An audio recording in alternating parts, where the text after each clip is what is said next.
Welcome to Criticality Redux, the Critical IT podcast. I'm Joseph Jobert, and very shortly we'll be joined by our guests. We will be talking about cutting edge tech topics from unique perspectives. This podcast made possible by Secure Nation and Cybertronic Solutions. Join us after the show as we apply critical thinking to the topics and things that we discuss today. With all that out of the way, we're going to start the show. This week, actually, really last week, the DEA and Department of Justice brought down the Prince gang. Um, Actually, the Prince group, not the Prince gang. It's a criminal syndicate. They got them for 127,271 bitcoins, and they got them on money laundering, human trafficking, all sorts of other things. So this was a very amazing feat and great thing. Usually, we don't see a lot of cyber criminals brought to justice. My big thing is I'm wondering where all that Bitcoin is going to go. Hopefully, it's used in a very good way. And I'm looking forward to seeing what our hot seat guest has to say about it later on in the show. Without further ado, I'm going to bring on my co-host Hayward. Ashley. Ashley, our wonderful moderator, is about to bring him on.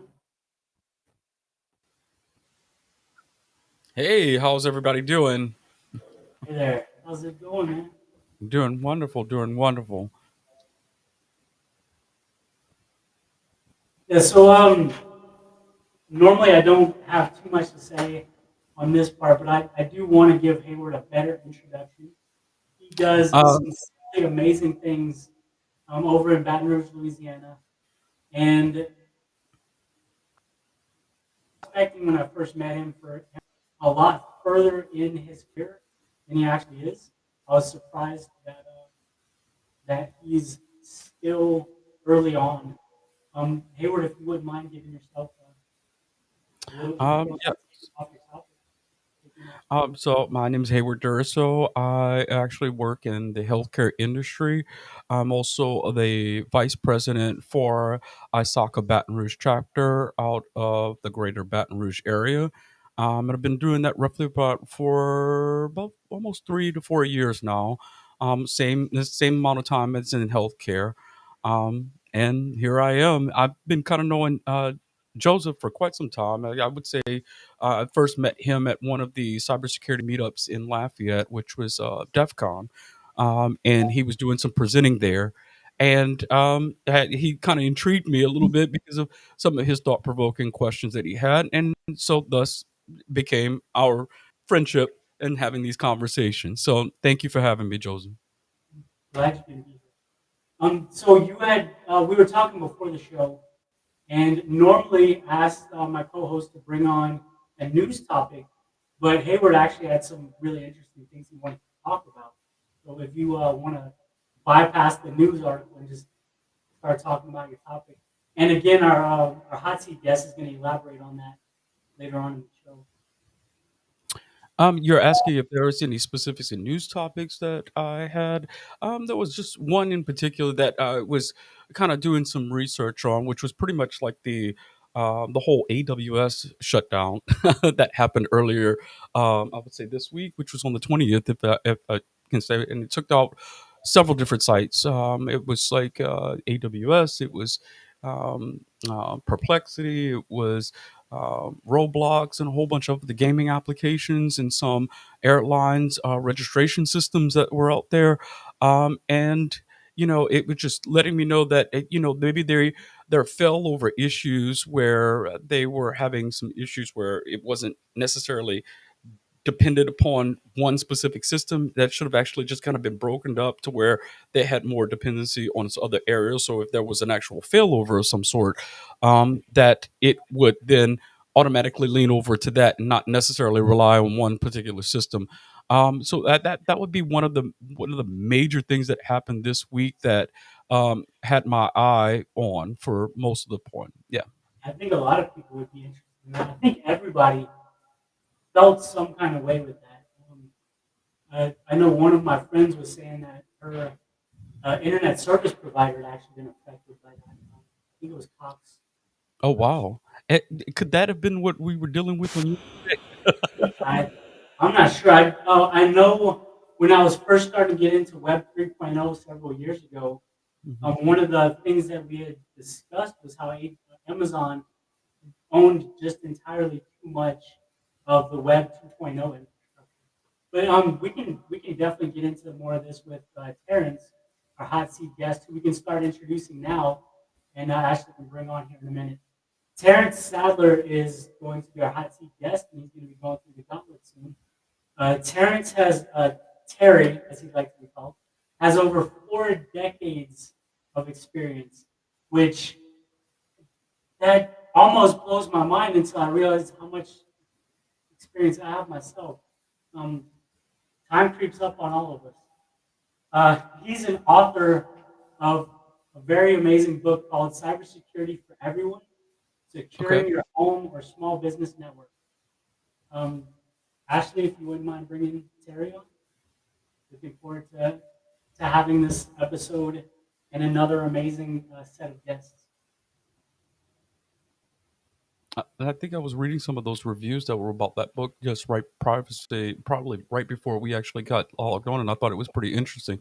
Probably one of those books that I'll kind of add to my collection as I have many.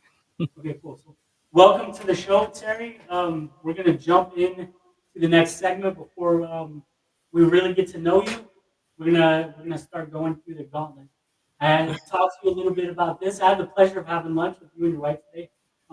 Ashley and I had the pleasure of lunch with you all. I was able to kind of discuss what we're going to do with the gauntlet today, which is Hayward and I are going to bring up. We're going to take turns going over the different critical infrastructure sectors with you, and you're just gonna talk about from your perspective what you see we can do better or flaws with the different things. Like there's just so many different things we can talk about each sector. If there's a sector you don't really feel comfortable talking about, then you can just say pass. And all the time that we have built up to the end, we can talk about some other stuff. It's not a big deal. There's no All right. pressure. Ashley, if you don't mind bringing up the wheel. All right, we're about to switch gears and go into the wheel of criticality.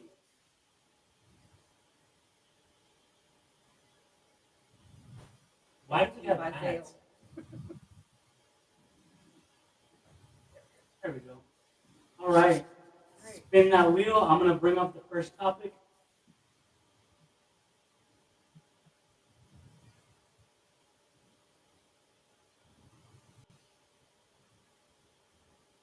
All right, Communication yes, sector. communication sector.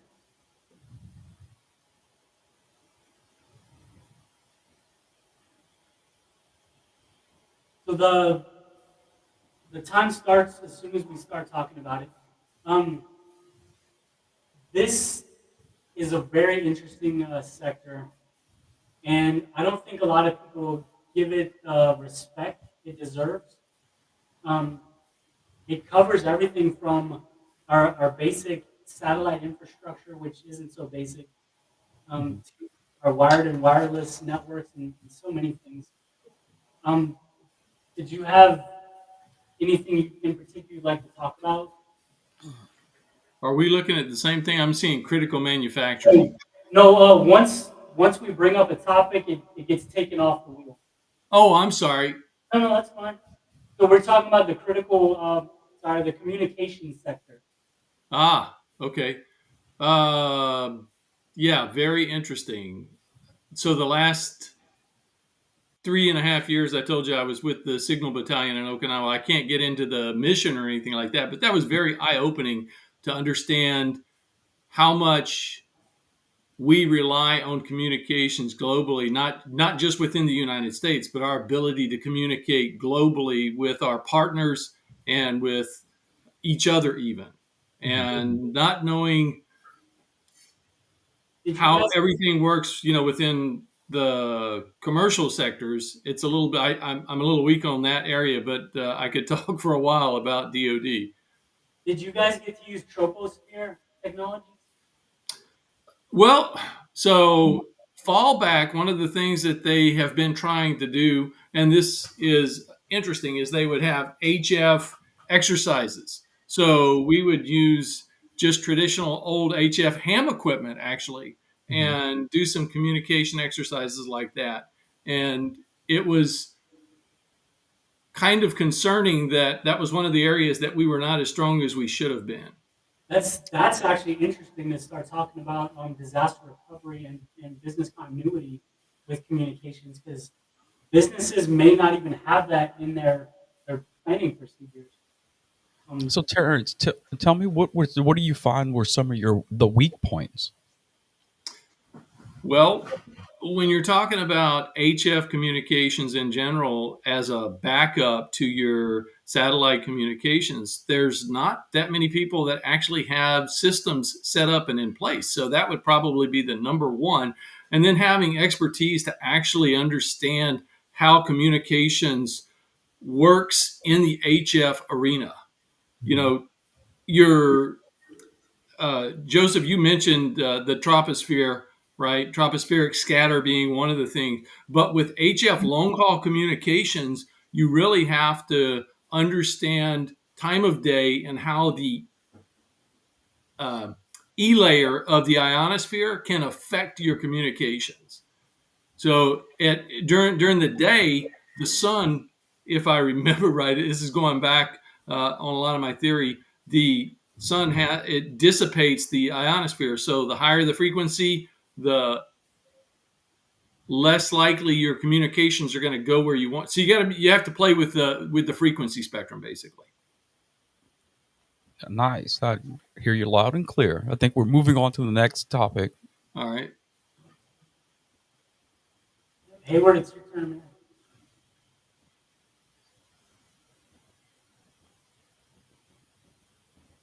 Do we just start talking about it? Yeah, Hayward, you would introduce this, and then Ashley would take it off the board. So I guess the next topic would be around nuclear reactors. And I kind of like basically like looked at this from different perspectives, just from an IT auditor's perspective, trying to identify like the failures, the lessons, the mitigations, and then also the root problems.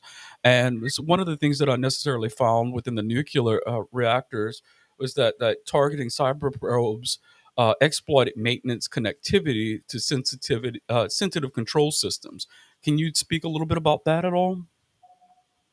Well, I can't speak from firsthand knowledge, but I can speak from education and understanding risks to the critical infrastructure in general.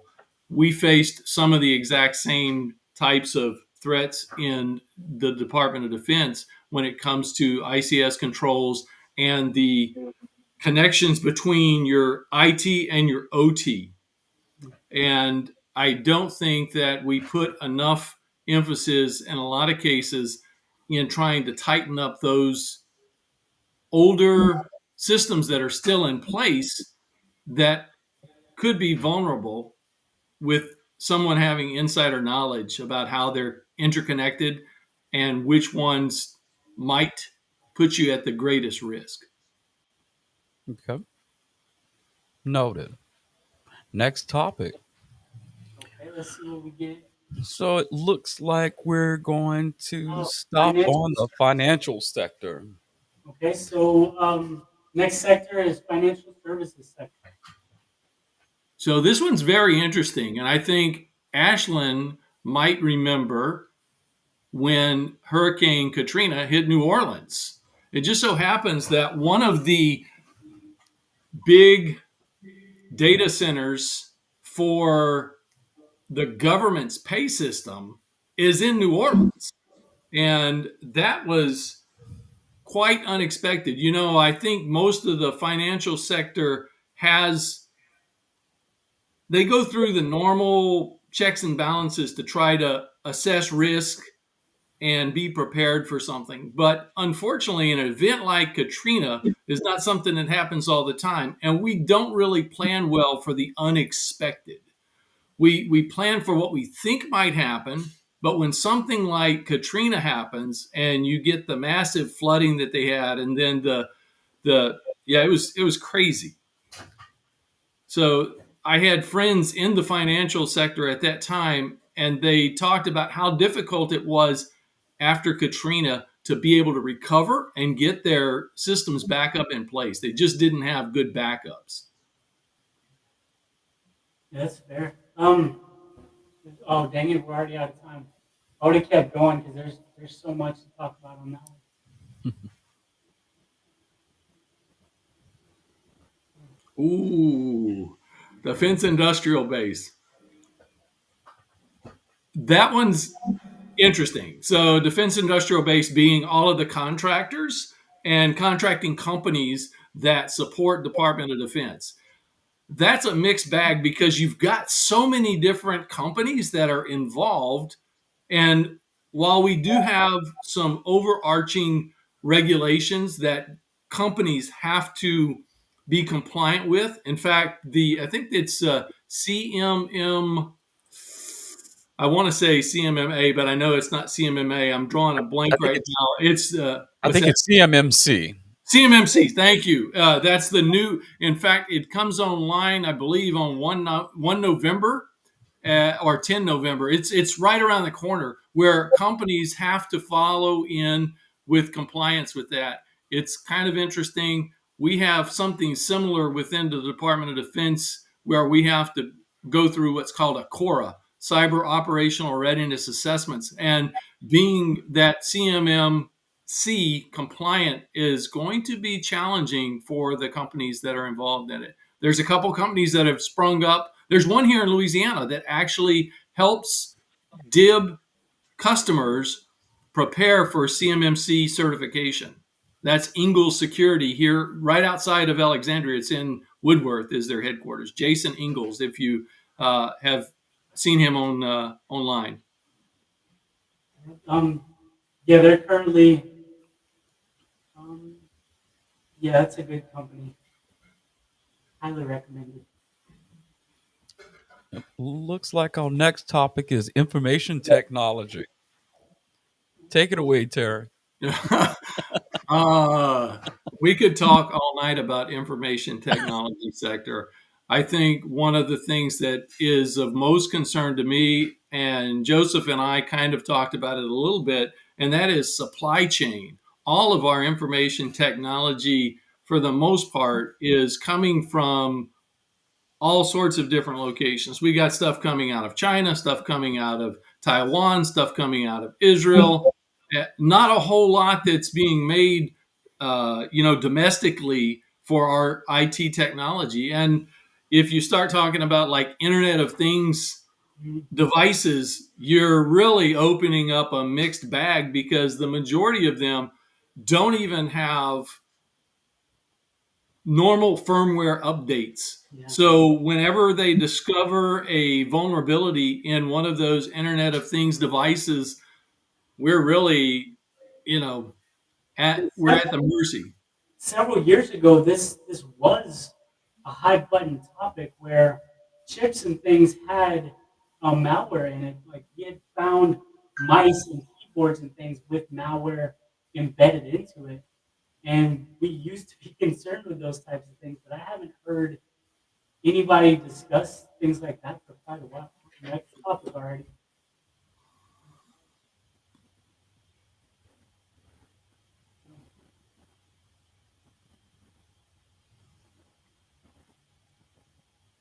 Hmm. Government services or government facilities, I think it is. Services, it says.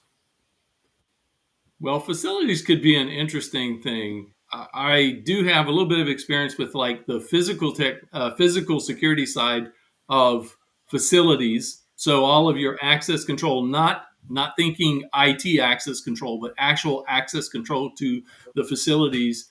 And that's an interesting one. Within the government, I think we've got a pretty good. Of course, now when I say government, in my case, I'm thinking mostly DoD, and I don't have enough experience with any of the other agencies out there that also have critical facilities. I mean, we mentioned just a minute ago the financial sector. So the government has a lot of, with the Department of Treasury, those are all kinds of facilities. Mhm. Um, so, yeah, that's an interesting one. If a local government, let's say a local mayor, had their email account compromised, would that have some type of play into that where all their emails and the accounts connected to those emails, and people and their identities associated with their contacts and things, um, where whoever compromised that account would have that information available. Yeah, I think you've hit on an interesting topic, Joseph. It's kind of like the discussion we had about small businesses. Yeah, Small businesses don't have a lot of resources. Well, if you talk about small municipalities, right, they don't have a whole lot of resources either. yeah, and they're pretty big already. We need to push this 1 minute business out more. Critical manufacturing. So, critical manufacturing. I can only think on this one in terms of relational risks.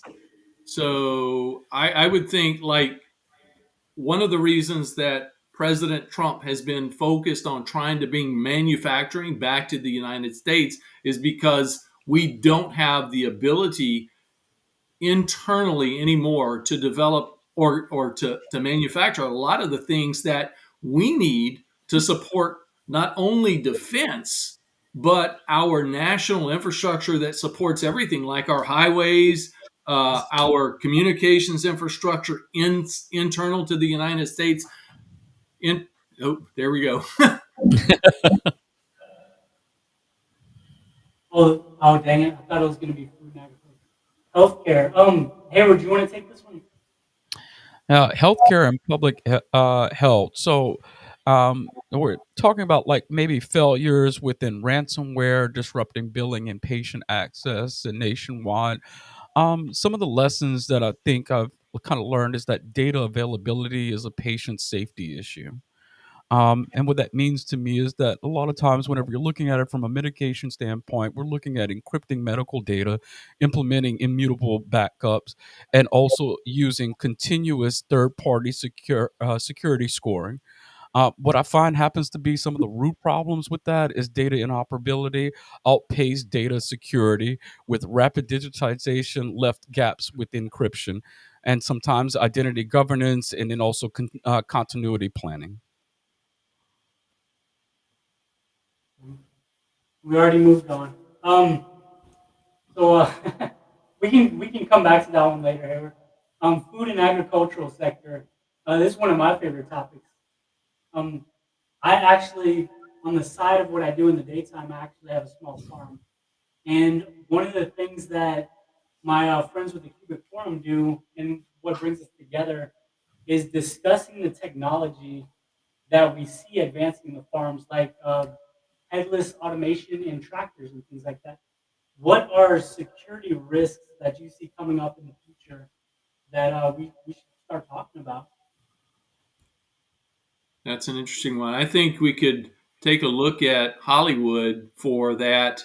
If you remember the movie Interstellar, Mm, Hmm. and of course they were farming corn and things like that. That's prominently what was up there. But if you think about the combines, those combines were operating independent. They were not. They didn't have any person on board. While I don't think there's a lot of risk with that in particular, anything like that would be interconnected with other systems. And I think that there's a risk in that regard if you're using that type of system on a farm, especially one that is a high output for a lot of people. and we have that now. Actually, we have autonomous combines, which I'm not sure how oh, dang, it's a little spinning.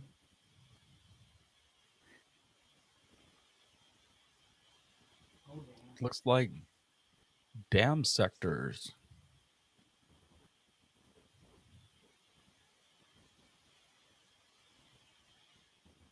I can introduce this one if you want. The the dam sectors. Something most people think of the Hoover Dam and things like that, and that is a high tech. I mean, it's extremely high tech. We have dams all over the United States, and I mean, all over the world. but there's technology embedded in these things that most people, it's out of sight, out of mind. As we continue to progress technology, on the tech spectrum, what are things we should start looking out for? Especially as we start evolving the different AI sectors, and machine learning and all that. Hmm. In terms of the dams themselves, that's an interesting one because a lot of the dams are used for power production as well. So there's an overlap with the the conservation side as well as with energy production. And all of those dams have communities downstream as well. So there's always a risk if you were able to keep a dam from closing, or if you were able to open a dam and just let it go when it shouldn't, you could wind up with flooding. And while that may not be well, I guess it depends on how fast the flooding happened. That's an interesting topic. I don't have enough background in it to. From Louisiana, we can definitely see like the Morganza spillway and some of the other ones. If we would put AI more proficient in there to where it's capturing trends and things like this, it may be to where it's more adaptive and active, because we've had times where humans messed with it incorrectly and flooded when they shouldn't have, or kept things too dry when they shouldn't have. You got this one? Emergency services sector.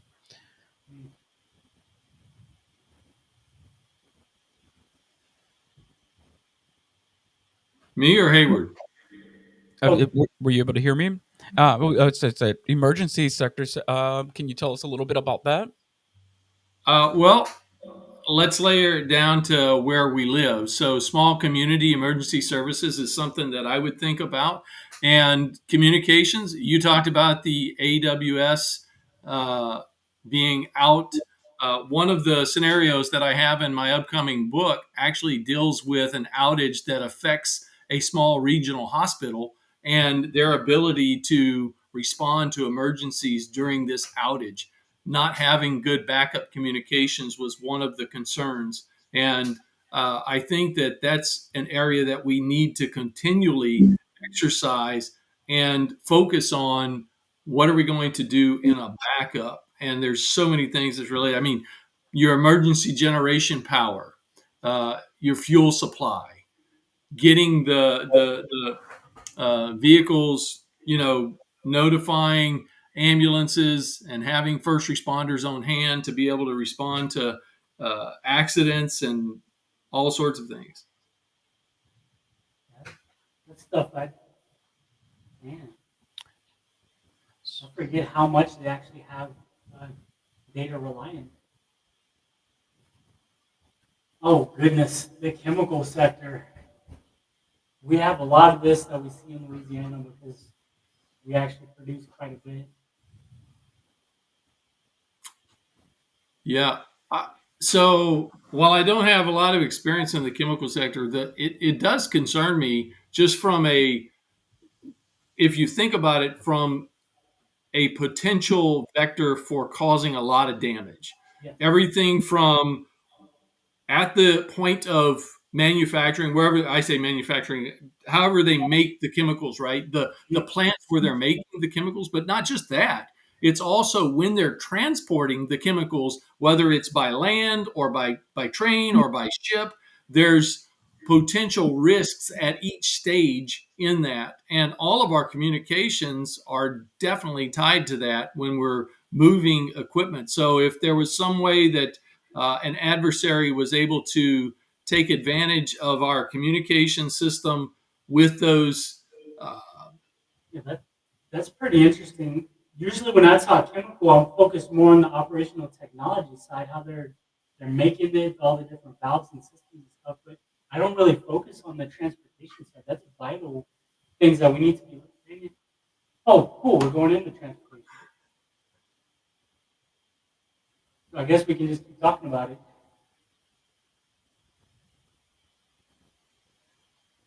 Yeah, transportation sector.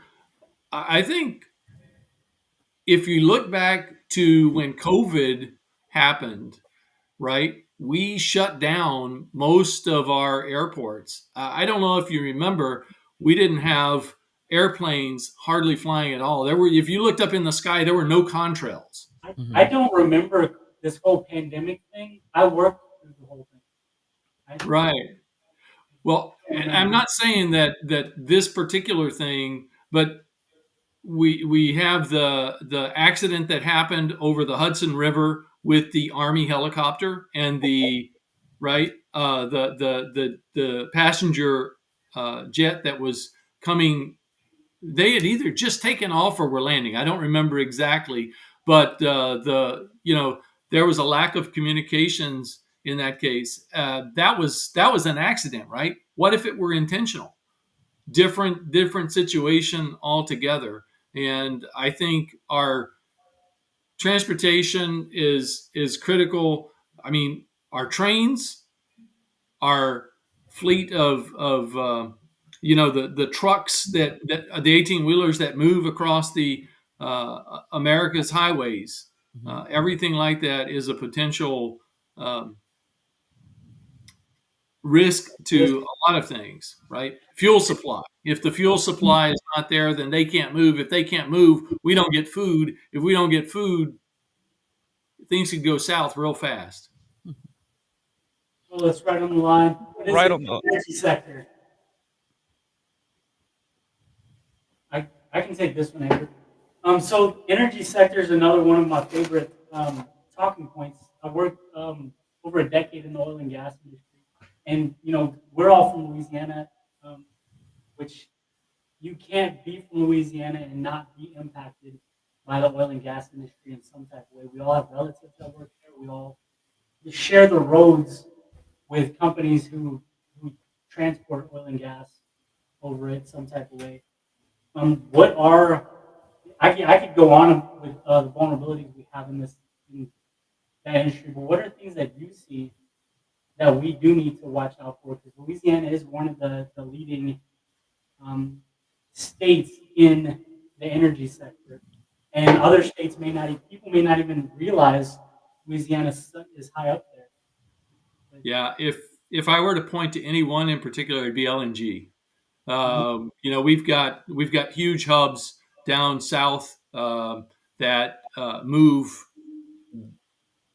most of I probably one of the largest hubs for getting LNG out to the rest of the United States, and then also getting it overseas. So I think that's an area of constant risk. I would not want to be the guy responsible for securing the LNG, not just the pipeline, but everything that's involved in moving that gas from one location to another. you know, we do have a couple groups that are in charge of that, and they do work really good with government sectors, thankfully. But even then, we could always use more people in there. Hayward, you got this one. the commercial facilities sector. Hmm. So for me, I would be thinking stadiums, Mhm. like the Superdome, um, keeping those accessible and safe.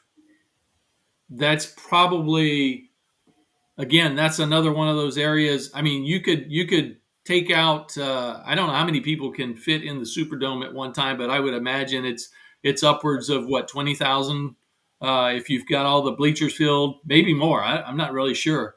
It's been years since I've been to the Superdome, but man, the facilities like that, and it's not just those big malls Mhm. across America still have.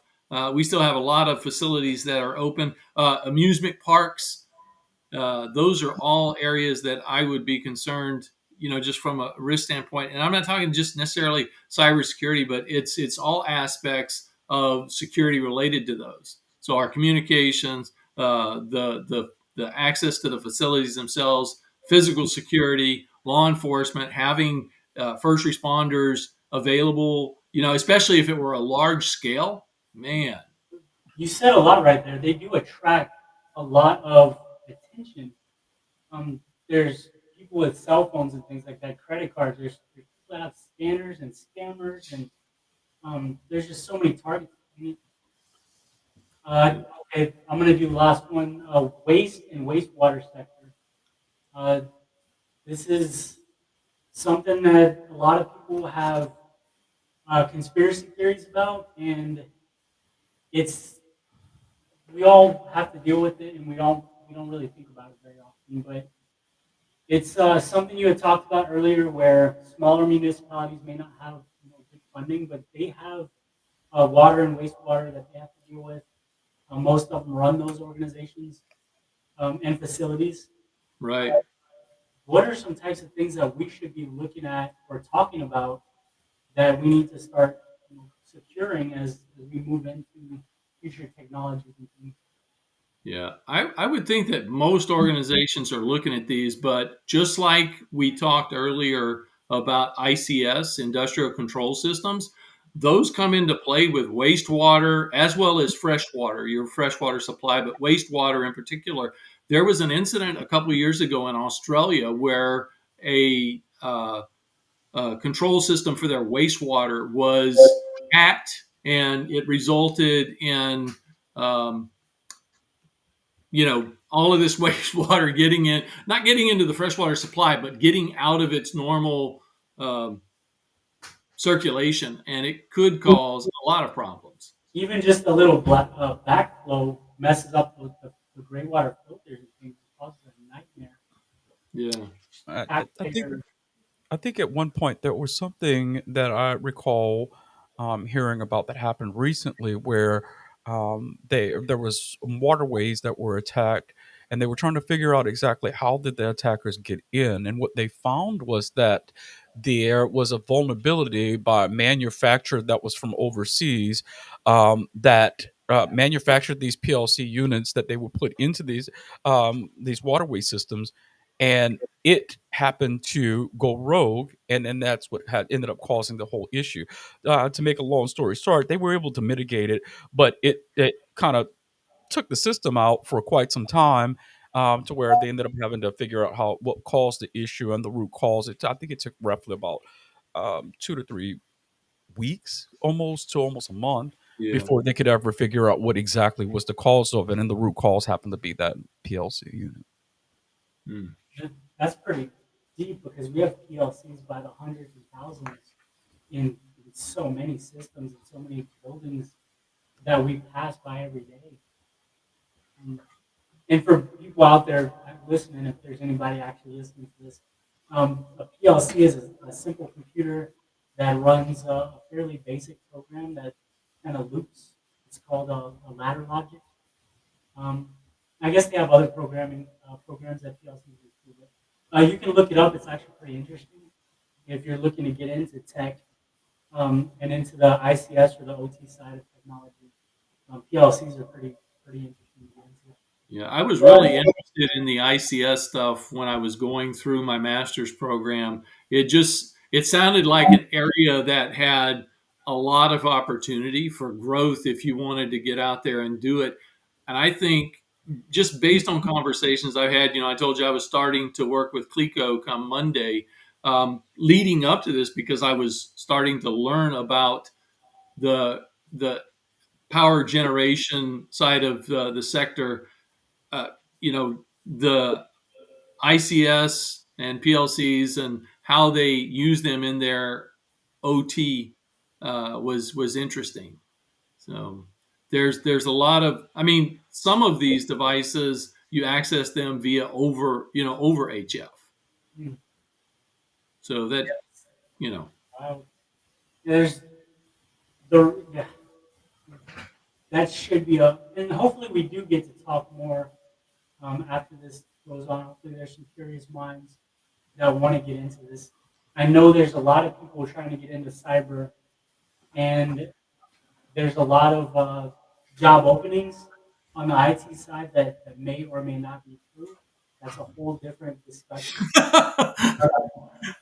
But there's definitely cyber related roles on the operational technology side, on the ICS side, that even if they're not available now on job boards, these are systems that are always coming online. There's always growth there.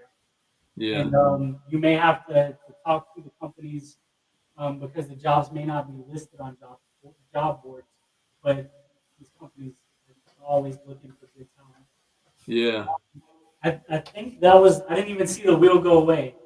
We made it through the gauntlet. That thing goes by so fast. Um, how was that for you guys? It was fast paced. I can tell you that much. And but it was kind of eye opening because I was able to learn a little bit from the perspective of Terrence, which I appreciate you for because there was a lot of those things that I just really never really thought about when looking at all of these different sectors. And myself personally, I'm on the cusp of actually graduating with my bachelor's in cybersecurity actually next month.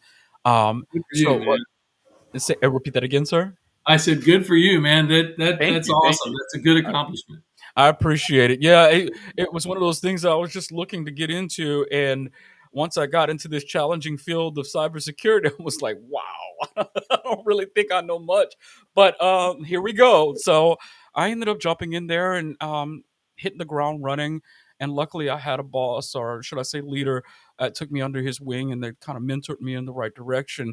And I'm starting to see some of the results of my efforts. So just hearing your perspective. Like I said, I really do appreciate it, and I hopefully we connect through LinkedIn and we can stay in connection so that I can hear more about all of these different sectors that I'm just completely not too familiar with. So I appreciate you for that. Thank you. I actually was kind of curious. You said you were in the medical, the healthcare side of the house, right? Yes, sir.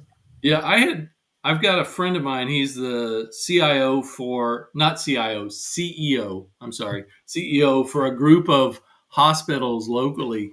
And Mhm. I was shocked when he told me that they had, I think they have like two IT specialists and they don't have anybody that's a security specialist. And I was just like mind blown. I was like, you've got all of these healthcare records, Is and this they have something more than one facility. I mean, they got like five hospitals that they're responsible for, and they don't have anybody doing cyber specifically. They rely on their vendors. Hmm. I was like, And again, mind blown. a lot of times that's typically what they do to rely on their vendors. But I've noticed that, and this isn't just this is I'm not speaking about the organization that I work for, but Right, right, from what I've heard in the past about other organizations that are in the healthcare industry, is that a lot of times that healthcare, when it comes to cybersecurity is not put at the forefront of everything. They typically have to wait for an incident to actually happen before they right. start to take it serious. And I'm like, how is it that we have to wait for that to actually happen before we actually determine that we need to start looking at these things a little bit more proactively? Yeah, And what we've come up with is that, cybersecurity definitely needs to be at the forefront of the table. Anytime we're introducing a new application, that we need to start having information security at the forefront of those conversations as well, so that we're making sure from the beginning of deployment all the way up to continuous improvement, that we're making sure that all of those things are actually being met, and that we're looking at it from a cybersecurity perspective. yeah. we also have to factor in cyber insurance, What's that? and we have to factor in cyber insurance Oh, yeah, yeah. and financial accountabilities and things. It's a lot cheaper. I hate saying that, but it's cheaper to hire an MSSP than a couple of security folks And it's with large salaries. and then there's also that part where, and I'm starting to learn that now, is that a lot of times it depends on who needs to own the risk. You know what I mean? Yeah, And a lot of times organizations don't necessarily want to own much of that risk. So the main goal now is to push it towards the vendors and have them own that risk, and we focus on what we do and their processes and making sure they're compliant within those ramifications. But that does leave open the door for additional risks as well, because you never know what's going to happen if they're following the proper protocols if they're still doing it. So what do we do in those instances from like an IT auditor standpoint? Are we doing the vendor evaluations? Are we doing the questionnaires that are necessary to make sure that uh, they're upholding to their end of the bargain Right. and the BAA agreement? Yeah. Well, without naming any specific organization, I had an experience not long ago, and I was talking with it was basically an MSP. Hmm. So not specifically an MSSP, but an MSP, and they were actually, and this gets back to the small business issue, because most of these small businesses rely on an MSP to provide their support, their IT support. They don't have enough money to pay for someone internal. Well, at the end of the day, when the normal staff for that MSP goes home, who do they have manning the phones? Hmm. They were not U.S. citizens. These were folks from India. And while, hey, look, they may be some really sharp people and smart, I was like shocked, because all of these, the one MSP is providing coverage for umpteen dozen companies Hmm. after hours. How many of these companies might have an inroad to any of the critical infrastructure that we just talked about? Hmm. And they get some access to provide that support. It's weird. At least my way of thinking, that's weird. I know it may cost money. I mean, save money by hiring those guys from out of, remotely to Yeah. do work and everything like that. But Yeah. golly, Mm-mm. And at the end of the day, we have to trust the contract. If I And, had to say anything in reference to that, you also, from what I've heard, is that there's really like a knowledge gap between, those that are in the field in, let's say, the area of Louisiana versus some of those other where you can actually get cheaper labor, but with a higher technical background. So they're trying to bridge that gap with you know people from overseas. That's what I've been noticing in the field, but that doesn't mean that's just an end all. That's just another area of opportunity for us as cybersecurity professional, as analysts, and so on and so forth. Is that we just need to push ourselves to pick up and bring ourselves up to the speeds of those that are, maybe overseas, that may be more a little bit more technical savvy than we thought that we were. And I think that just Joseph and I were having the same conversation a little bit prior to the show. Is that you know y- we just have to be able to allow ourselves to be vulnerable to where we can actually see truth growth and learn from each other. hmm, And that comes with not gatekeeping information from other people that just feel like, we can't hold on to our positions because, this newcomer's just coming in and he's just so ambitious that he's just going to overpower. I'm not looking to take your job. Let's just put it that way. You know what I mean? I'm here to learn from you just as much as you're here to learn from me because I'm picking up insight from the outside that's pretty much more relevant than what you currently have, but you have much more experience in the workforce of actually knowing how to do these things. And I'm just taking your knowledge and applying my knowledge and hopefully bridging that gap to where, we have that happy union between us, if that makes any sense. yeah. and I'm sure we can keep, and hopefully we do keep talking about this. Anybody who wants to keep the conversations going, join the Qubit forum. You can go to the qubitforum.com, and we've got several rooms and stuff that you can go to. We do need to switch over to asking Terry about the initial topics we had brought up. Uh, Bitcoin, the Prince Group, and the DEA takedown. Yeah, Um, I have to apologize, Joseph. I could not hear. I was listening to you guys initially with headphones on, and I had to take the headphones off and unplug and disconnect. So I missed your conversation. I heard you start, and you said something about DEA, and that's about all I heard. okay, October 14th, the DEA had taken down a group that was using Bitcoin to pay for human trafficking and all sorts of other things. They took them down and started the prosecution process. and acquired their currency, over 120,000 Bitcoin, which is, Wow. you to go pull it up. I think it was a couple billion Yeah, that's dollars. a lot of money. That's crazy. Yeah, quite a bit. It's one of the largest takedowns so far involving Bitcoin. But it's, they stopped this large human trafficking situation, and it shows that. So something I had talked to you and a couple other people about, I felt that cybercrime just wasn't being punished or followed up enough. And as we continue to just just hyper ramp up in technology, where even somebody with no skill in technology at all has a toolbox. Yeah.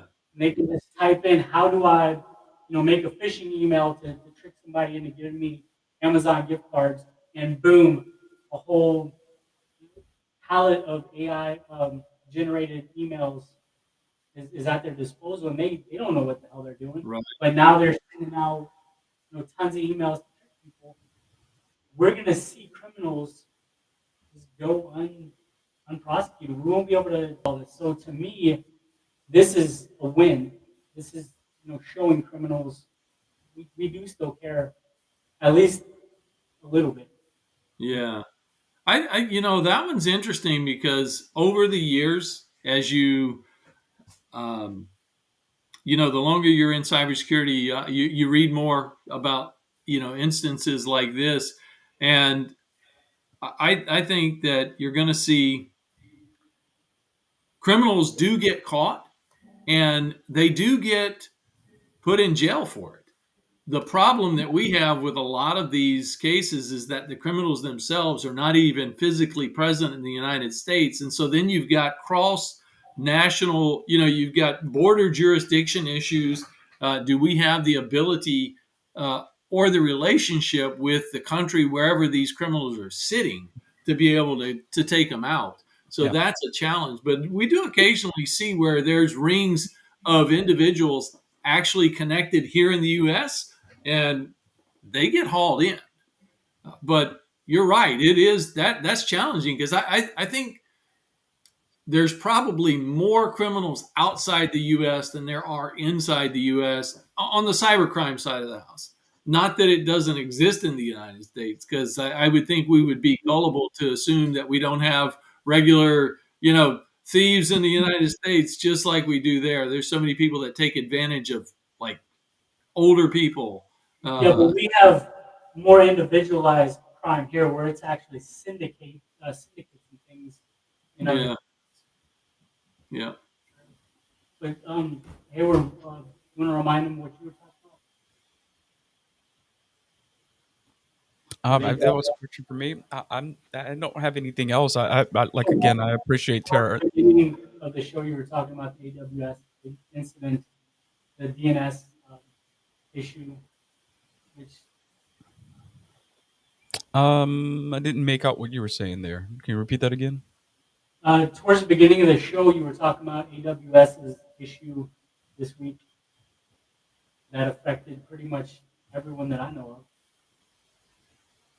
of. You talking about the? I still didn't make out what you're saying. There's some Yeah, I think feedback, I think background I know what feedback. you're talking about, Joseph. I heard part of the conversation. It was earlier when you were talking about the one news issue. You said you didn't have a news issue specifically, but you talked about AWS and the outage and how it affected some folks. I know for me, I actually didn't even know about it until after it had happened. I was sitting here working on my book, and everything was on my computer, so I didn't even notice that it had happened. I heard about it after the fact.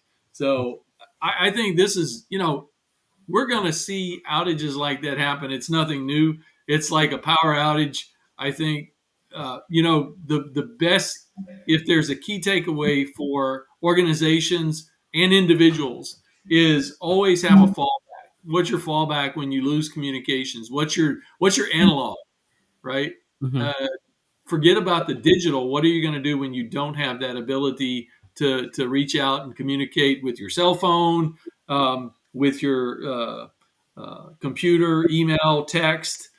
What's your fallback? And I don't think we exercise that enough anymore because we've got constant owned. Mhm. It's rare that we actually see an outage that affects enough people. They don't advertise 100% uptime. I mean, it's Right. 99.99999. So I mean, we expect outage at one point, but I think what hit a lot of people so hard was how much Amazon owns, how many people use AWS. Oh yeah. And I think Um, it's clear. military, military uses it for a lot of things now. Because it's cheaper for us to outsource to AWS and Google than it is to try to maintain that internal control, right? I mean, it's everything's driven by the greenback. I agree with that. Yeah. Definitely. So the time unfortunately just went way too fast. We have to say goodbye. Do you, Terry, have any charities? Or I know you have an upcoming book. You have a previous book. Is there anything that you want to publish, tell the world about? Yeah, well, if there's any one charity, I have one charity in specific that I'd like to at least share with. And I would say, hey, if you're interested, go check them out. That's Compassion International. Compassion International is it's Christian based, but they make sure that you can get money directly to children that are in need and sponsor those children. My wife and I sponsor about 7 kids right now, and it's not that expensive. It's I think it's 30. No, actually, it was 32 when we started. I think it's about $42 a month is what we give to help these kids. I've got some kids in Mexico, some kids in Nigeria, all over the place. They're they're very good organization and they're well founded. You can check out their financials. They'll provide you all kinds of information, and there are definitely kids that can use some help. Okay. I'm going to share the link when you make the video available. I've got it pulled up. Nice website. Yeah. I will have that available. I will also put your book, a link to your book. Is there anything else you wanted while you had a minute? No, I think that's it. I enjoyed this. This was a lot more fun than I had anticipated. Mhm. I know that I'm not as well versed as I should be on some of those sectors. I do think it's interesting though because they do overlap, which is the beauty of. I think that's the beauty of security, right? I am not just a cybersecurity guy. My background is in physical security, cybersecurity, information security, personnel security, operations security. So The all of those wheel is overlap. What's that? the wheel is very demanding. It only gives us a minute. We Yeah, didn't go into kinetic and digital attacks. We didn't go into the multi-phased attacks on any of the sectors. We didn't go into overlapping attacks. We didn't go into government agencies and how they deal with attacks. We didn't go into who do we report to when we deal with attacks or anything. yeah, There's just so much we could have. And I like to leave the instructions kind of vague.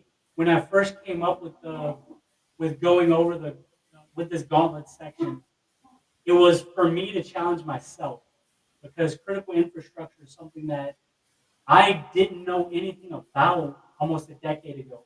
I was right. just cybersecurity enterprise, and I was introduced to the maritime sector, and I was like, "Holy cow!" There's this whole world of challenging, amazing stuff that is just wide open. And I felt that everybody needs to know this kind of stuff because if I was blind and I was as deep into cyber as I was back then how blind is everybody else? So Yeah, as the years went on, I kept trying different ways to open everybody's eyes. And Mhm. here we are to this. And I think this is how we do it. We bring different people with different perspectives yeah, and we let them introduce their best and worst perspectives and how much they know or how little they know. yeah. it's nothing against people. We're all exposed in different. Nobody's going to be an expert at anything or everything. We in kindergarten, little kids they have because they have just Yeah. like we do, and being able to share and open up dialogue is what makes this so important. Yeah. I will say,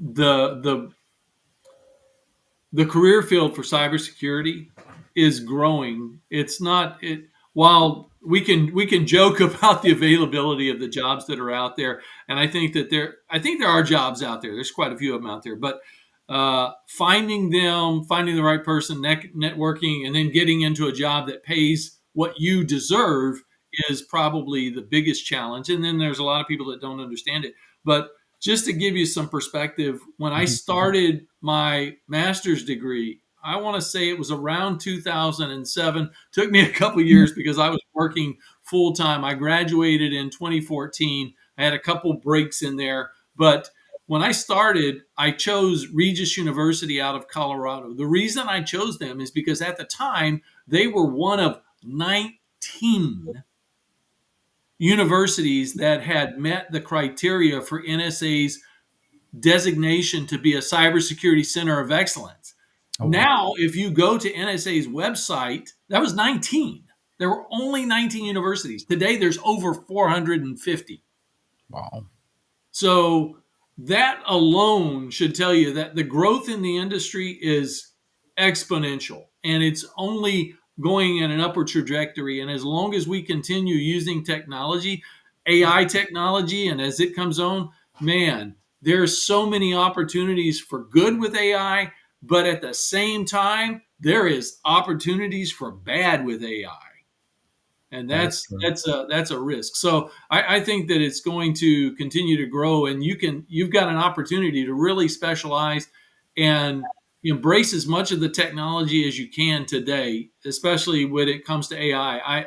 I I kind of I hate to see anybody say, "Oh man, that AI, that's we can't do anything with it." Well, if you don't get on the bandwagon now and at least understand it, you don't have to like it, but understand it, you're going to be left behind. Far behind quickly. Yeah. Terry, I hate to tell you goodbye, but it's Hey, it time. was a lot of fun. Thanks, Joseph. I appreciate the invite. And the only other thing I would offer is that my website is cybersecurityforeveryone.com. Okay, I'll have that. I'll make sure that we share that as well. Although right now it just says it's under construction. Even the dogs are saying it's time to cut this off. Yeah. Hey, thanks again, Joseph. And it was fun having lunch with you guys today. It was really Absolutely. It nice. was nice to meet you, Mr. Terrence. Thank you. Take care, Hayward. We'll connect on LinkedIn for sure. Absolutely. Have a good All day. right. Y'all have a Good good evening. night. You can, Hayward, if you want to hang out for a second, is there anybody that you wanted to shout any charities or anything you wanted to talk about? Um, Because it was awesome having you on as a co-host, and you've got a minute or so if you want to. Oh, no, I think this was a wonderful platform just to be able to have communication with you guys and to be able to see things from a different perspective that I just probably wasn't even thinking about from my own silo in healthcare. You know what I mean? Um, I did want to highlight whenever you mentioned something about the charities. I did want to mention that I also recommend that the American Foundation for Suicide Prevention is one that have to be a topic that I kind of went to a walk recently with some people that had lost friends and family members to, and it was an eye opener for me personally from having to see some people that I knew that were going through the same instances. So I also recommend maybe looking up the AFSP of Louisiana, and you can find their website at afsp.org / chapter / Louisiana.